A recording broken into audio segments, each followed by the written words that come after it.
So you mentioned you had a partnership there, and you've tweeted a couple times about like you actually do enjoy working with friends. So I'm curious on the lessons maybe from, I'm assuming you've had partnerships go wrong, partnerships go right. Anything you can take away on when either looking for a co-founder or, someone to partner with on a business?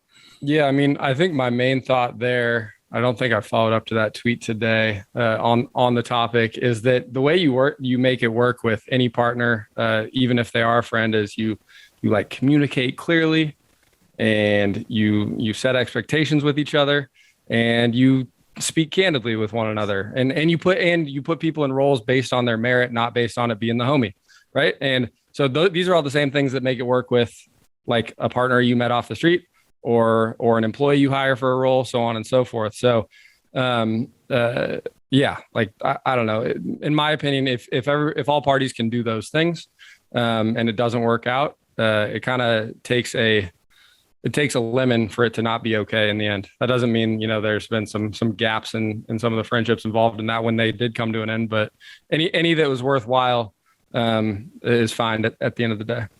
100%.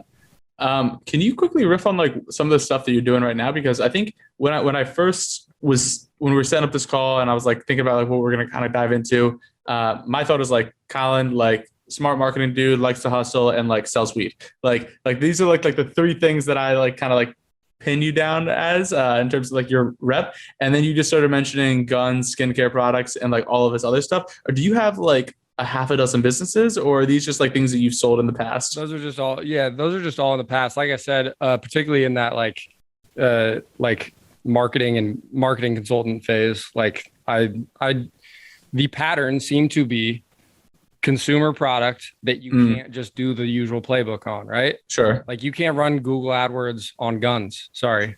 You can can't sell guns on the internet. Yeah, right. I mean, you can sell them, but you can't advertise them, right? And so just like, again, I'm not sure how it materialized, but somehow you end up with this path of like nothing but weird stuff.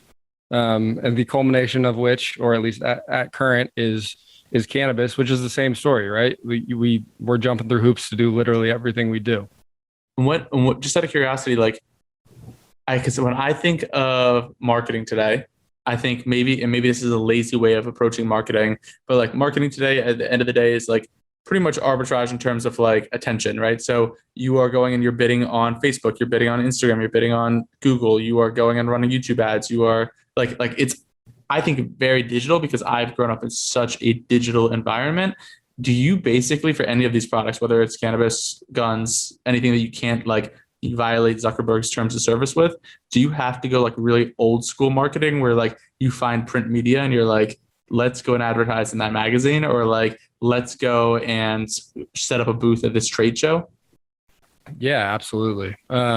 So firearms, right? Talk about high ticket sales. So we were doing what we coined the smart rifle. So $50,000 sniper rifle. They can lock onto targets, track them. It calculates for wind. It calculates for the rotation of the earth, gravity, so on and so forth, right?